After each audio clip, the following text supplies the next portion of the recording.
안녕하십니까. 오늘도 우리 아이들에게 들려줄 이야기거리를 고민하는 아빠, 그래서 우리 아이들이 다양한 시각과 그리고 올바른 가치관을 만들어가기를 바라는 평범한 아이들의 평범한 아빠, 모래정과 함께하는 우아들의 강함입니다. 지난 추석 슈퍼문은 잘들 보셨는지 모르겠습니다.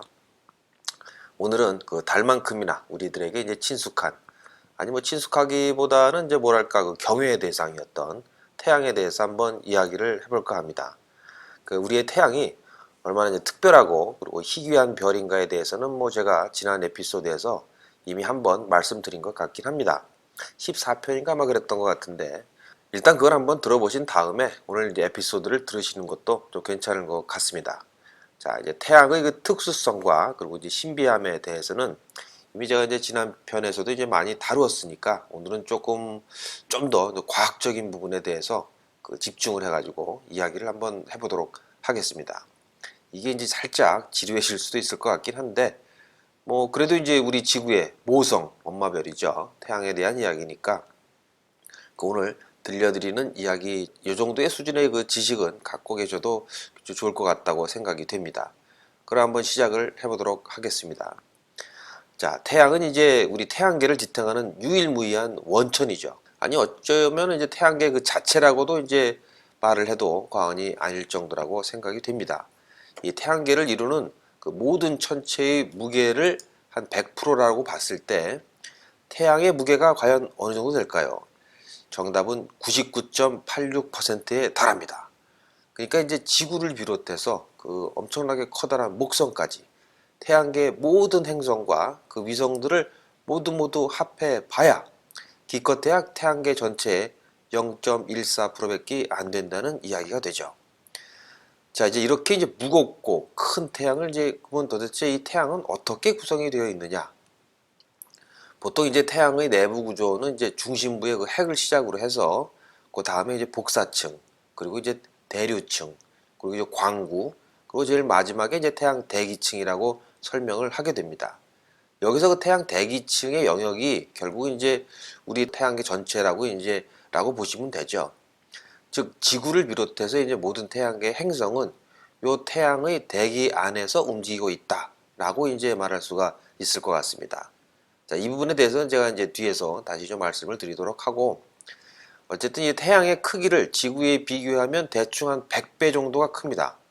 이게 아주 정확하게 얘기하면 109배, 108배에서 한 배가 더 늘어나게 되네요. 어쨌든 이게 뭐 우리가 천문학자가 되려는 것도 아니니까 대충 한 100배 아니면 뭐 108배보다 한 배 더 많은 거, 이렇게 기억하시면 될 것 같습니다. 자, 이제 지름이 100배라고 하면 부피는 이제 보통 이제 세제곱을 쓰지 않습니까? 그러니까 100의 세제곱, 그러니까 100만 배가 되는 것이죠. 그럼 질량 역시 100만 배가 되어야 될 것 같이 생각이 되지만 태양의 질량은 지구의 약 한 30만 배 정도에 그칩니다. 그건 이제 이유는 그 이 지구가 워낙 이제 돌덩이처럼 이게 딱딱한 구 이런 걸로 이제 구성이 되어 있기 때문에 밀도가 좀 높죠. 그거에 비해서 이제 태양은 대부분 이제 수소, 헬륨 이런 이제 기체들로 구성이 되어 있기 때문에 그렇게 그 차이가 난다고 보실 수가 있을 것 같습니다. 아니 이제 보다 정확하게 이야기를 하면 그 플라즈마 상태의 기체 덩어리가 라고 이제 볼 수가 있는데, 여기서 이제 플라즈마라고 하면 기체가 이제 아주 뜨거워지면 양성자와 전자가 이제 분리되어서 이온화가 상태가 되는데, 바로 이것을 이제 플라즈마라고 이야기를 합니다. 그러니까 이제 수소와 헬륨인데 아주 뜨거운 상태로 뭉쳐 있다. 요렇게 이제 생각하시면 될 것 같네요. 대충 이제 비율로 따지면 수소가 7, 헬륨이 3, 요 정도가 되죠.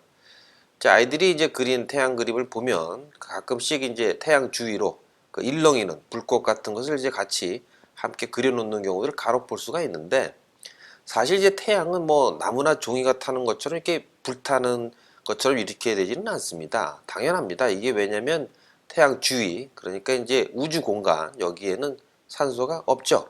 그러니까 이제 종이가 타는 것과 같이 이런 이제 연소가 사실은 이제 일어날 수가 없다는 이야기입니다.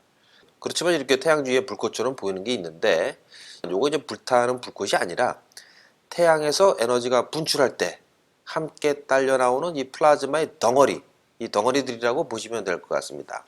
그래서 이 플라즈마가 마치 이제 불꽃처럼 일렁이는 이렇게 이제 보이는 거죠. 이 태양은 이제 지구의 30만 배에 달하는 이 질량으로 엄청난 중력이 이제 발생을 하게 되죠. 이로 인해서 이제 태양의 중심부에서는 그 엄청난 중력으로 짜부러진 수소가 헬륨으로 융합이 되는 그 핵융합 현상이 발생을 하게 됩니다. 이제 이 핵융합 과정을 통해서 수소가 헬륨으로 융합하게 되면 약간의 질량이 이제 소실이 되게 되는데, 이 질량이 바로 이제 제가 지난번에 아인슈타인의 상대성 이론에서 말씀을 드렸던 그 엄청난 양의 에너지로 변환이 되는 것입니다. 바로 이 에너지가 태양이 내뿜는 에너지의 근원이 되는 것이죠. 이 태양의 중심부에서는 매초 약 400만 톤의 수소가 헬륨으로 뭉쳐지고, 그러니까 핵융합을 통해서 헬륨으로 바뀌는 거죠. 이때 발생하는 에너지가 어느 정도냐, 이렇게 하면 과거 이제 우리가 항상 그 원자탄 하면은 기억나는 히로시마 아시죠? 그 히로시마에 떨어졌던 그 원자 폭탄, 그거를 비교를 하면 매 초당, 그러니까 초당 이 정도의 규모의 원자 폭탄이 50억 개가 터지고 있다라고 이제 생각하시면 이해가 가실지 모르겠는데, 50억 개 여전히 이게 좀 감 잡기가 어려운 수치일 것 같긴 하긴 합니다. 아무튼 자세히 말도 안 되는 이런 엄청난 에너지가 지속적으로 생성되고 있다, 뭐 이렇게만 말고 일단 넘어가기로 하죠. 이제 이렇게 발생한 태양의 에너지는 이게 뭐 사방팔방으로 분출이 되는데, 지구는 이제 뭐 워낙 이제 한참 멀리 떨어져 있으니까 이 태양의 에너지 중에서 지구 쪽으로 날아오는 에너지는 뭐 전체 이렇게 퉁으로 쳐봐야 한 20억 분지 1, 요 정도에 불과합니다. 거기다가 이제 태반이 지구의 이제 자기장에서 이제 대충 걸러지고, 그리고 이제 반사되고 해서 정작 지표면으로 떨어지는 이 양은 그 중에서도 이제 일부에 지나지 않죠. 하지만 이제 그만큼의 에너지만으로도 지구상의 모든 생명체가 살아나고 있다는 것을 보면 거기에 목매달고, 정말로 이 말로 설명하기 힘든 그 엄청난 그 힘을 뿜어내는 것이 바로 태양이다 라고 이제 이야기할 수가 있을 것 같습니다. 이왕 말이 나온 김에 태양의 구조를 조금 한번 더 살펴보면, 태양의 그 중심부, 그 지름의 약 한 20% 정도의 영역이 바로 방금 이야기한 그 핵융합이 일어나는 핵 부위입니다. 태양 전체에서 이 핵융합은 바로 요 핵에서만 이제 일어나게 되죠. 그리고 이 20%부터 그 위로 이제 70% 정도의 부위를 복사층이라고 이야기를 하는데, 이 핵융합이 일어날 만큼의 그 압력이 강하지는 않지만 그래도 이제 압력이 나름대로 상당하기 때문에 이 영역의 플라즈마는 사실 뭐 꼼짝달짝 못하고 단단히 이제 지들끼리 이제 뭉쳐져 있는 그런 상태라고 보시면 됩니다. 그 때문에 이제 핵에서 발생한 이 에너지가 이 복사층을 통과하기 위해서는 마치 이제 바톤을 전달하듯이 그 안쪽에 있는 놈이 바깥쪽으로 이렇게 그 에너지가 조금씩 이렇게 계속 전달이 되는 거죠. 그래서 이제 맨 바깥쪽에 그 플라즈마층으로 전파가 되는데, 이게 이제 사실은 이제 아주 천천히 표면 쪽으로 이제 이동을 하게 될 수밖에 없습니다. 그래서 핵에서 발생한 에너지가 이 복사층을 통과하는 데는 무려 17만 년이나 걸린다고 합니다. 엄청나죠. 근데 이 70% 바깥쪽이 되면 비로소 이제 어느 정도 압력이 좀 작아지면서 겨우겨우 플라즈마가 움직일 수 이제 있게 되는데, 그러니까 이제 대류 현상이 이제 가능해지게 된다는 이야기입니다. 그래서 이제 복사층 가장 바깥쪽까지 다다른 요 에너지는 이 플라즈마 대류를 통해서 태양의 표면으로 또 이제 이동하게 되는데, 이때 걸리는 시간은 얼마나 걸릴까요? 또 17만 년 아닙니다. 이때는 단 일주일 정도밖에 안 걸린다고 합니다.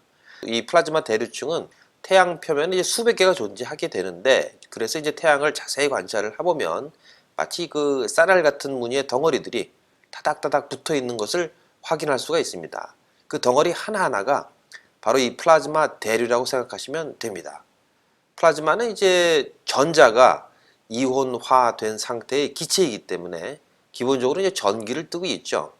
게다가 이제 아주 빠른 속도로 돌고 있기 때문에 마치 이제 그 전자석과 같은 그런 이제 전자력을 이제 발생을 시키게 됩니다.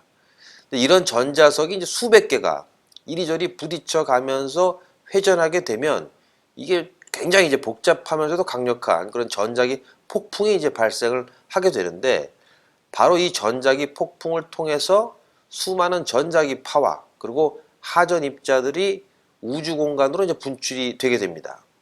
이 전자기파가 바로 이제 태양 빛이 되는 것이고, 함께 따라 나오는 이 하전 입자가 바로 이제 우리가 부르는 태양풍이 되는 것입니다. 이때 이 태양풍이 미치는 이 공간을 이제 우리가 태양대기라고 이제 부르고, 이게 이제 이 태양대기가 존재하는 영역이 바로 이제 우리가 살고 있는, 우리가 얘기하기는 태양계가 되는 것입니다. 한 10년 정도 된 것 같은데, 이제 보이저 1호가 이제 바로 이 태양대기의 끝이다라고 이제 볼 수 있는 태양 권계면에 도달했다라는 이제 나사의 발표가 있었죠. 당연히 이제 태양 권계면은 명왕성에서 이제 한참 바깥쪽에 있고, 이 말은 다시 말해서 태양계 이제 모든 행성은 태양 대기 속에서 공존을 하고 있다.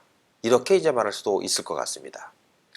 자, 현재 그 태양의 나이는 45억 년 정도로 이제 추정을 하고 있죠. 근데 태양이 이제 완전히 힘을 다 잃고 소멸하는, 그러니까 이제 태양의 예상 수명은 125억 년 정도는 이제 보고 있기 때문에 아마 앞으로도 한 80억 년 정도는 뭐 더 생존할 거라고 기대하고 있습니다. 그 진화와 생명편에서 제가 이제 말씀을 드렸듯이 이 정도의 수명은 사실 이제 우리 지구에게 있어서는 그야말로 이제 아주 축복이라고밖에 부를 수 없는 아주 고마운 사실 중에 하나죠. 태양과 같은 이제 항성의 수명은 원래 그 질량이 이제 반비례하게 되는데, 태양처럼 이제 스스로 불탈 수 있는 이런 항성의 그 질량은 최소한 이제 태양의 한 10분의 1 정도는 되어야 하고, 최대로 따지면 한 100배까지는 이제 가능하다고 합니다. 그러니까 이제 항성 질량의 최대 한계인 태양의 100배쯤 되는 무거운 항성은 그 수명이 수백만 년 정도밖에 안 됩니다. 만약 이제 태양보다 2배 정도만 더 무겁다고 해도 수명은 그냥 10억 년 정도로 확 줄어들게 되는 거죠. 반면에 이제 태양보다 이제 더 가벼운 행성은 그 수명은 뭐 엄청나게 길어서 몇 조 년 뭐 이렇게 단연히 이제 엄청나게 길어지긴 하는데, 이 주변에 이제 충분한 에너지를 발산하지도 못하고, 또 이제 중력이 너무 작아서 주변에 이제 행성을 좀 거느리기에는 좀 힘들다는 그런 이제 단점이 있습니다. 정말로 이제 딱 이 우리 태양은 적절한 크기와 무게를 가지고 있다, 이렇게 이제 볼 수가 있을 것 같습니다. 태양은 이제 처음 탄생한 후에 약 한 3억에서 4억 년 전이 지난 후에 현재의 모습과 같은 안정 상태에 접어들었다라고 이제 추정을 하고 있는데, 그러니까 이제 거의 한 지금 45억 년이라고 얘기했으니까 40억 년 이상 크게 이제 변하지 않는 모습을 계속 유지하는, 젊음을 유지하고 있는 그런 이제 상태인 거죠. 당연히 이제 지구를 비롯해서 태양계의 이제 모든 행성들에게 아주 오랜 시간 동안 이런 안정된 환경을 제공해 주었고, 상온 상태의 물이 존재할 수 있었던 이 지구는 이러한 안정된 환경 속에서 이제 우리 같은 생명체가 살아갈 수가 있었던 것입니다. 지금과 같은 태양의 모습은 앞으로도 적어도 75억 년 정도는 이제 그대로 유지될 것으로 예상이 되고 있습니다. 하지만 이제 75억 년 후에는 그 중심부 핵의 수소가 이제 모두 헬륨으로 융합이 되기 때문에, 그러니까 이제 중심부에 수소가 다 떨어져서 중심부에서는 그 핵융합이 완전히 이제 멈추게 되기 때문에 요때부터는 이제 조금 이제 상황이 바뀌게 되는 것입니다. 그러니까 이제 태양 나이의 제일 마지막에 이제 한 5억 년 정도가 요 어떤 상황이 이제 바뀌게 되는 이런 시기가 되는 거죠. 죽음을 준비한다라고나 할까, 뭐 이런 분위기가 되게 될 것 같습니다. 자, 어지간 뭐 그동안 그 태양의 중력에 저항하고 있었던 이 중심부의 에너지 발산이 중지되면 그 태양 중심부의 압력이 이제 급속도로 높아지게 되고, 이 압력으로 인해서 그때부터는 이제 헬륨의 그 핵융합이 이제 진행이 되게 됩니다. 헬륨 자체가. 이 헬륨의 핵융합이 시작되는 요 시점에 항성을 우리가 이제 적색 거성이라고 이제 부르게 되죠. 이 적색 거성 단계로 접어든 태양은 급격하게 이제 부풀어 오르게 되는데, 이것은 이제 중심부에서는 이제 헬륨의 핵융합이 일어나는 동시에 예전에는 이제 에너지를 전달하기만 했던 그 중간에 있었던 그 복사층에서도 핵융합이 이제 같이 또 일어나기 때문입니다. 이 압력이 이제 대폭 증가해서 별 전체가 이제 불타기 시작한다. 뭐 대충 이제 이렇게 생각하시면 이해하시면 될 것 같습니다. 이 적색 거성 단계로 접어든 태양은 지금의 태양의 약 250배 정도로 이제 커지게 되고 엄청나게 부푸는 거죠. 이 정도가 되면 최소한 뭐 수성 금성까지는 태양으로 이제 그대로 빨려 들어가서 흡수될 것 같습니다. 근데 뭐 사실 뭐 지구 같은 경우는 조금 좀 애매하긴 한데 직접적으로 태양에 닿지는 않더라도 태양 주위에 그 짙어진 그런 대기층으로 인해서 공전 속도가 이제 점점 줄어들어. 그래가지고 결국 이제 태양으로 이제 떨어질 것이다 라는 이론과, 뭐 그렇게 되기 전에 점점 가벼워진 태양의 질량으로 인해서 그 태양의 그 인력권에서 점점 벗어날 것이다, 뭐 이런 이론이 각각 존재하긴 합니다만, 이게 뭐가 어찌됐든 간에 이때쯤 되면 지구 역시 뭐 사실상 이미 뭐 쫑이 났다라고 보는 게 맞겠죠. 그리고 뭐 사실 이때까지 기다릴 것도 없는 게, 지금도 이제 태양의 밝기와 크기는 조금씩 이제 밝아지고 또 크기도 이제 커지고, 그래서 앞으로 한 5억 년 정도만 지나도 이 지구의 생태계에는 이제 엄청나게 심각한 이제 변화가 시작될 것 같다는 이론들도 있고, 결국 뭐 이 얘기는 대충 한 10억 년을 넘지 않아서 지구에는 이제 생명체가 거의 이제 존재하지 못하고 거의 이제 전멸할 것으로 이렇게 이제 예상이 되기 때문에 큰 의미는 없을 것 같습니다. 아마도 이때쯤 되면 상온의 물이 존재할 수 있는 지역이 지금 이제 토성 정도가 뭐 될 것 같다고 보는 시각이 많이 있죠. 그러니까 뭐 토성이야 뭐 표면이 사실은 뭐 기체여서 생명체가 살기에는 뭐 적당하지 않을 테니까 대충 뭐 토성의 위성 뭐 요 정도가 이제 지구의 대안이 될 수 있지 않을까 하고 이제 예측해 볼 수 있을 것 같긴 합니다. 하긴 뭐 짧아도 5억 년 후의 일이니까 지금 뭐 우리가 고민한다는 것이 뭐 무슨 의미가 있는지는 잘 모르겠지만 말이죠. 다시 이제 태양 이야기로 돌아가서 헬륨이 이제 융합하게 되면, 그 다음에 이제 아까 이제 수소가 융합이 돼서 헬륨이 되죠. 그러면 헬륨이 또 융합하게 되면 탄소가 만들어지게 됩니다. 헬륨은 이제 양성자 2개를 가지고 있고, 탄소는 이제 양성자가 6개니까 대충 헬륨 3개가 결합이 되어야 이제 탄소가 하나가 나온다라고 이제 볼 수가 있죠. 그럼 이제 헬륨이 탄소로 결합하는 과정은 사실 이제 과학적으로 상당히 복잡한 과정을 거치기 때문에 뭐 제가 여기서 이제 언급한다는 것도 좀 우스운 것 같고, 요건 좀 빼도록 하겠습니다. 좌우지간 뭐 헬륨이 융합을 하면 탄소가 된다, 이렇게까지만 이제 알고 계시고, 그렇게 되면 이 별의 내부는 이제 점점 더 무거운 원소로 이제 융합이 되면서 조금씩 더 단단해진다, 이렇게 생각하시면 될 것 같습니다. 이제 탄소 다음으로 등장하는 원소는 이제 산소와 마그네슘이 있고, 또 이게 또 융합하면 규소와 황, 인 뭐 이런 것들이 이제 만들어지게 됩니다. 규소가 이제 좀 생소하게 들릴 수도 있을 것 같은데, 사실은 뭐 지구의 지표면을 이제 덮고 있는 대부분의 이제 돌덩이들이 바로 이제 규소로 이루어져 있죠. 적어도 이제 우리 지구에서는 아주 흔해 빠진 그런 원소 중에 하나가 또 이 규소입니다. 그리고 이제 마지막으로 규소가 핵융합을 또 해서 만들어지는 원소가 바로 철이 됩니다. 이 철의 원자핵은 이전까지의 원소와는 다르게 아주 단단하게 결합되어 있기 때문에 이제는 뭐 더 이상의 그 이후로 이제 핵융합은 일어나지 않게 됩니다. 이제는 핵융합을 한다고 해서 에너지가 뭐 더 나오는 게 아니라는 거죠. 그러니까 철보다 더 무거운 원소를 만들기 위해서는 사실은 이제 외부에서 에너지를 공급해 줘야 가능하게 됩니다. 그러니까 이제 정상적인 핵융합 과정을 통해서 생성되는 원소의 끝은 바로 철이다 라고 이제 말할 수가 있겠죠. 하지만 이제 우리 태양의 경우는 질량이 이렇게 충분하지 않기 때문에 철을 만들기 위한 중력을 만들어내지는 못합니다. 이제 계산으로는 이제 탄소 정도가 그 한계이지 않을까, 뭐 이 정도로 이제 생각을 하고 있는 것 같습니다. 근데 이제 이렇게 되면 탄소 이후에 그 산소, 규소, 철 뭐 이런 것들은 이제 당연히 만들 수가 이제 없게 되겠지 않겠습니까? 근데 이제 희한하게 우리 지구에는 산소도 아주 많고, 그리고 이제 규소, 철 이런 것들도 아주 흔하게 발견될 수 있다는 거죠.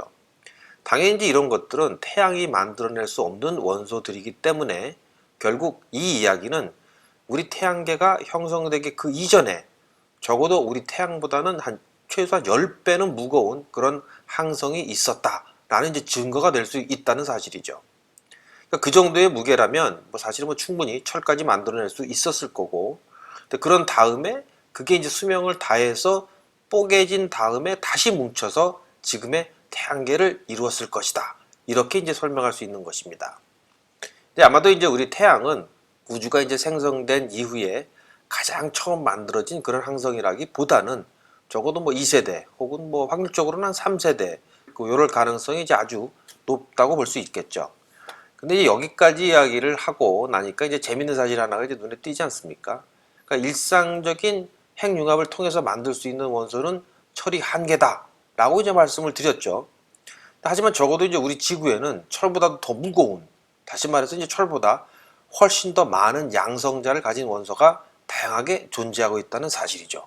그러니까 철보다 뭐 2.5배는 무거운 금이나 납 이런 것들도 우리가 이제 어렵지 않게 발견할 수도 있고, 그러니까 심지어 이제 철보다 3배 정도는 무거운 이런 우라늄도 뭐 드물긴 하지만 이제 자연에서 발견이 이제 가능하죠.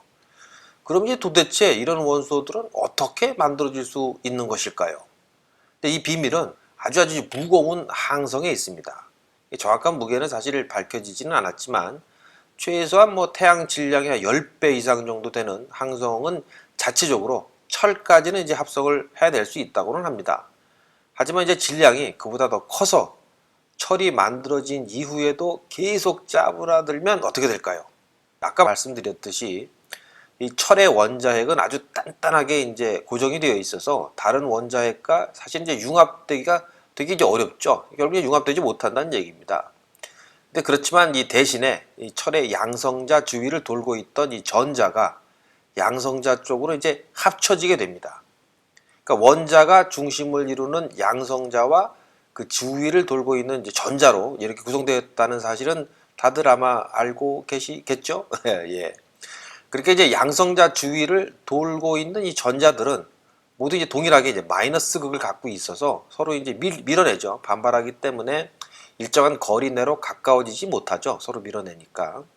그런데 이제 중력이 너무너무 강해서 이런 전자들 간의 반발력을 넘게 되면 결국 주위의 이 전자는 중심부의 양성자와 결합을 하게 되고, 양성자의 그 플러스 극과 이 전자의 마이너스 극이 서로 중화가 되어서 중성자로 이제 변해버리게 됩니다.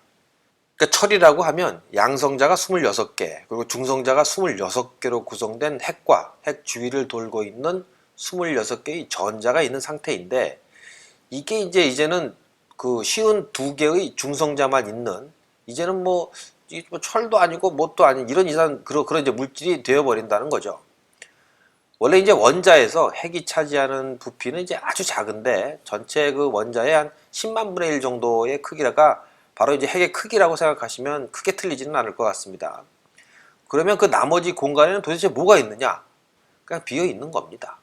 그 빈 공간을 전자들이 돌아다니면서 지네들끼리 이제 밀치고 뭐 이렇게 그러고 있는 거죠. 근데 그러면 그렇게 대부분 텅 비어 있는 이 원자들끼리 사실 비어 있으니까 다른 원자들이랑 이렇게 붙일 수가 있는데 얘들이 왜 안 섞이느냐? 이거는 사실 역시 그 원자 주위에 있는 그 전자들이 서로 이제 밀쳐내는 그 반발하는 힘이 있기 때문에 그렇습니다. 근데 사실상 이 대부분이 빈 공간뿐인 이 원소들이 그 실체를 가지고 존재할 또 실체를 또 가지고 있죠. 이렇게 존재할 수 있는 것은 바로 이 원자 핵 주위에 분포하고 있는 이 전자의 전자 기력에 의한 반발력 때문이다 라고 이제 말할 수 있는 거죠. 이게 좀 이해하기가 좀 쉽지 않을 수도 있는데 얘를 좀 돕기 위해서 약간 이제 비유를 해드리면 이렇습니다. 원자 하나가 뭐 잠실 운동장만한 크기라고 이제 한번 생각을 해보죠. 그러면 그 운동장 한 가운데 축구공이 하나 있는데 그게 바로 원자 핵이 됩니다. 10만 분의 1이니까 말이죠. 근데 그 상태에서 그런 거 콩알 하나가 관중석 정도의 위치에서 빙빙 돌고 있는데 요 콩알이 바로 전자입니다. 나머지 공간은 어떻게 되어 있죠? 텅 비어 있는 거죠. 근데 이런 원자가 2개가 있어서 잠실 운동장이 2개가 있는 거죠. 그래서 서로 부딪히려고 하면 요때 이 주위를 돌고 있는 이 콩알만한 전자가 서로 밀어내게 되는 거죠.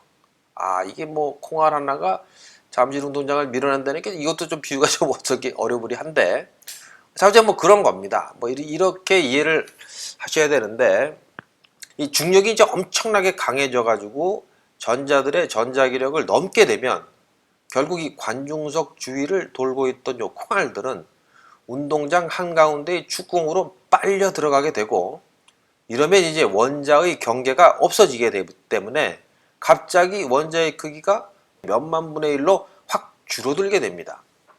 근데 이렇게 이제 중성자로 똘똘 뭉친 이 원소의 밀도는 정상적인 이제 원소에 비해서 그 밀도가 사실 뭐 몇만 배가 되기 때문에 중심부로 향하는 이 중력이 거의 뭐 기하급수적으로 이제 늘어나게 되고, 순식간에 이제 별의 중심부는 이 중성자 덩어리로 빨려 들어가게 되는 것입니다.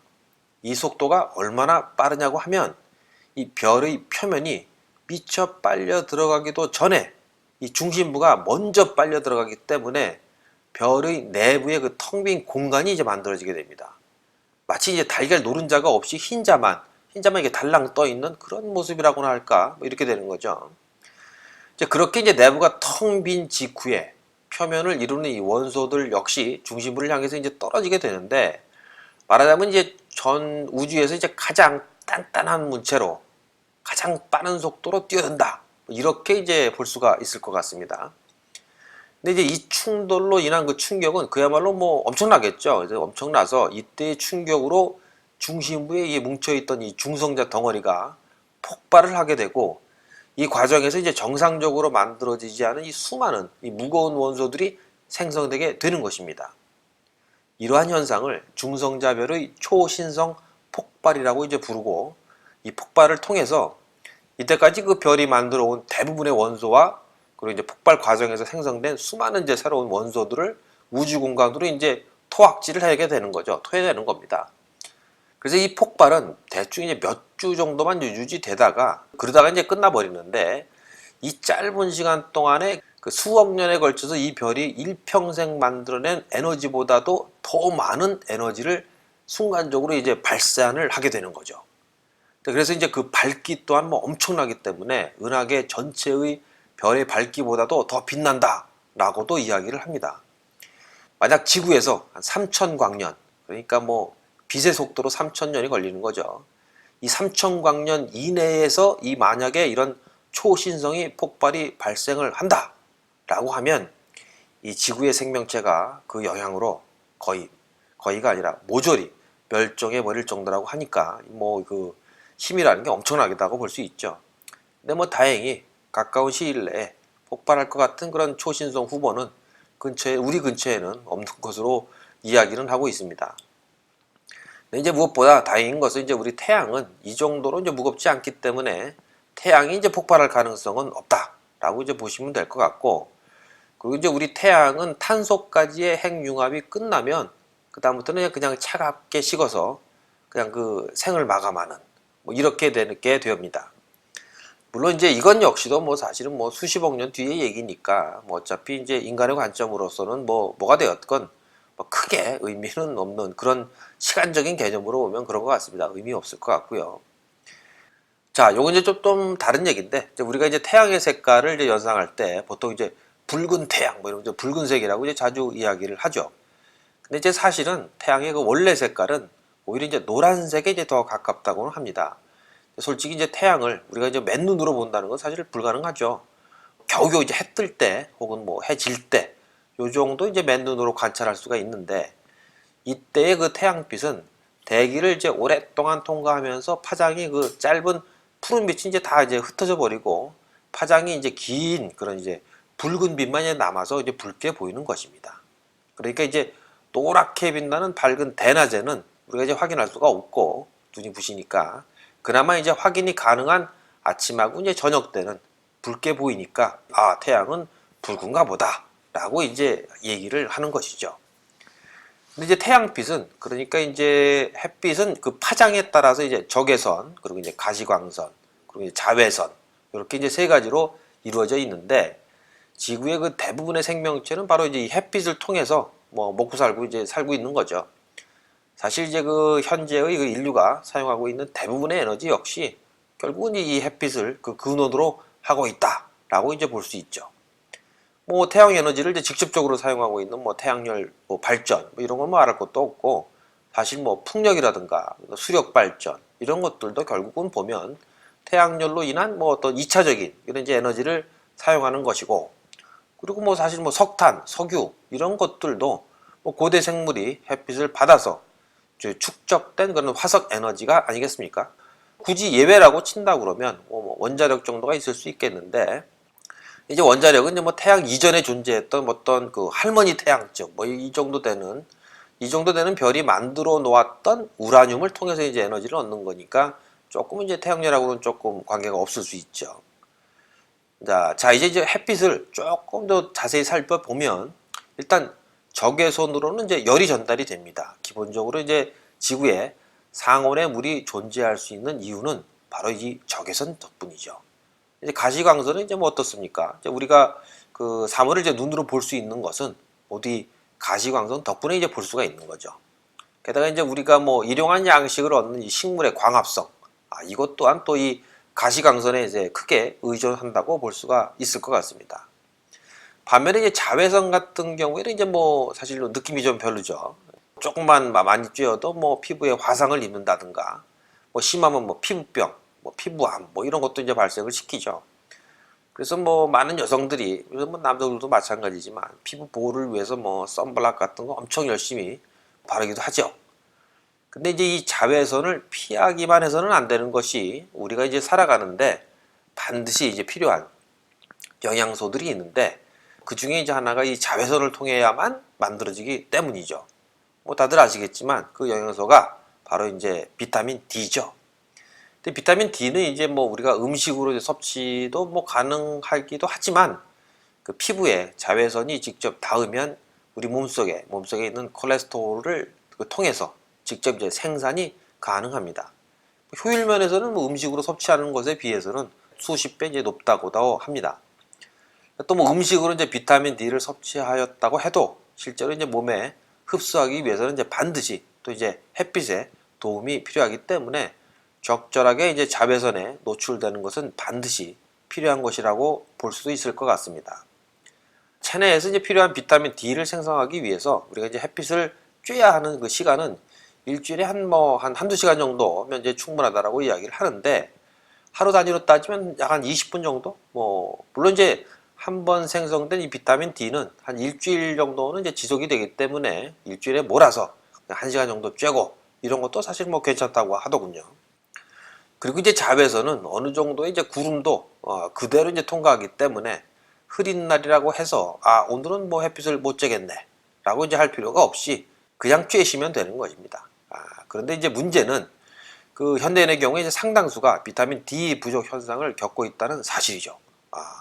특히 이제 이러한 현상은 한국인이 더욱더 두드러진다고 이야기를 하는데, 이 선진국에 비해서 엄청나게 많은 그 업무 시간 혹은 뭐 지하철만 타고 다녀서 그런지 모르겠는데 뭐 좌우지간 제대로 이제 햇빛을 쬐지 못해서 그런 게 아닌가 뭐 싶기도 합니다. 자, 그리고 이제 평소에 우리가 이제 사무실 창문으로 들어오는 햇빛을 많이 쬐다 뭐 이러실 수도 있는데, 이게 사실 이제 유리창을 통과한 자외선은 비타민 D를 생성하지는 않는다고 하니까 이런 경우는 이제 별로 의미가 없다라고 볼 수 있습니다. 그 자외선도 이제 종류가 이제 몇 가지로 나누긴 하는데, 사실 이제 비타민 D를 생성시키는 이 자외선은 유리창을 사실은 통과하지 못한다고 하더군요. 특히 이제 자동차의 유리는 썬팅을 하던 안 하던 간에 자외선을 이제 완전히 일체적으로 이제 차단을 하기 때문에 차 안에서 아무리 오랫동안 햇빛을 이제 받았다고 해도 비타민 D는 전혀 하나도 만들어지지 못한다는 사실을 아셔야 됩니다. 자, 그럼 비타민 D가 부족해지면 과연 어떻게 될까요? 사실 이제 비타민 D가 그 자체가 뭐 중요하다라기보다는 이제 체내에 우리가 이제 칼슘을 원활히 흡수하기 위해서 비타민 D가 필요하다고 합니다. 그러니까 즉 이제 비타민 D가 부족하면 칼슘을 이제 효과적으로 흡수하기가 이제 어렵다는 말이 되는 거죠. 그럼 이제 칼슘이 부족하면 어떻게 되느냐? 뭐 쉽게 바로 이제 우리가 생각할 수 있는 골다공증, 뭐 그리고 충치, 이빨 중요하죠. 충치 등을 이제 생각해 볼 수 있을 것 같고, 그 외에도 뭐 당뇨병, 고혈압, 뭐 천식 같은 것이 이제 그런 질병의 발병률이 이제 높아지기도 하다고 합니다. 그리고 뭐 유방암, 전립선암, 폐암, 대장암 뭐 등등해서 암 발생에도 이제 많은 영향을 미치는 것으로 이제 보고되고 있긴 한데, 뭐 어찌됐든 이제 특히 중요한 것은 이제 뭐 만성 피로와 뭐 시력 감퇴, 불면증, 뭐 두통, 우울증, 기억력 감퇴, 이거 뭐 그러니까 이제 그런 이제 정신적인 부분까지도 이제 악영향을 미치게 된다고 합니다. 그러니까 이제 우리처럼 나이 먹는 사람들 햇빛 좀 쬐야 된다는 얘기입니다. 그래서 이제 햇빛이 많이 줄어드는 이제 겨울에 특히나 이제 우울증 환자가 늘어난다라는 이제 연구 결과도 뭐 있긴 한 것 같습니다. 그래서 뭐 우리 아이들을 비롯해서 특히나 우리 그 어른들은 끊임없이 공부하기 누적된 업무로 스트레스 많이 받고 짜증나고 이런 일 많지 않습니까? 이제 근데 어쩌면 이런 스트레스와 짜증이 사실은 이게 뭐 햇빛이 부족해서 우리가 햇빛을 별로 쬐지 않아서 그럴 수도 있는 게 아닌가 라고 한번 생각을 해볼 수도 있을 것 같습니다. 그러니까 이제 맨날 책상에 그냥 엉덩이 붙여놓고 뭐 그게 장땡이다 이렇게만 생각하지 마시고 가끔은 이제 야외에 나가서 햇빛을만 한두 번씩 쬐어주는 게 정신 건강으로나 육체 건강으로나 좋지 않을까 이렇게 한번 생각을 해봤습니다. 게다가 요즘 이제 가을 햇빛 하늘 파랗고 얼마나 좋습니까? 아까 그 자외선에도 여러 가지 종류가 있다고 말씀을 드렸죠. 그 나쁜 종류의 자외선은 사실은 뭐 대기 중에서 쉽게 이제 산란이 되기 때문에 여름에 비해서 이제 대기 중을 이제 좀 길게 통과해야 되는 이런 가을 햇빛은 나름 그 나쁜 종류의 자외선은 좀 적절하게 걸러지고 또 좋은 종류의 그런 자외선이 이제 주로 피부에 와 닿는다고 하니까 뭐 옛말에도 이제 가을 햇빛은 보약이다 이런 말 들어보셨는지 모르겠는데 이제 아이와 함께 날씨도 좋으니까 아이와 함께 겨울이 오기 전에 이 보약 같은 가을 햇빛도 한번 쬐시고 그참에 이제 우리의 이 생명줄인 이 태양에 대한 이야기도 아이들과 또 이야기를 한두 마디 나눠보시는 것도 나름 또 즐거운 시간이 되지 않을까 이렇게 한번 생각을 해봅니다. 자, 그럼 다음 시간에 뵙도록 하겠습니다. 감사합니다. 강함이었습니다.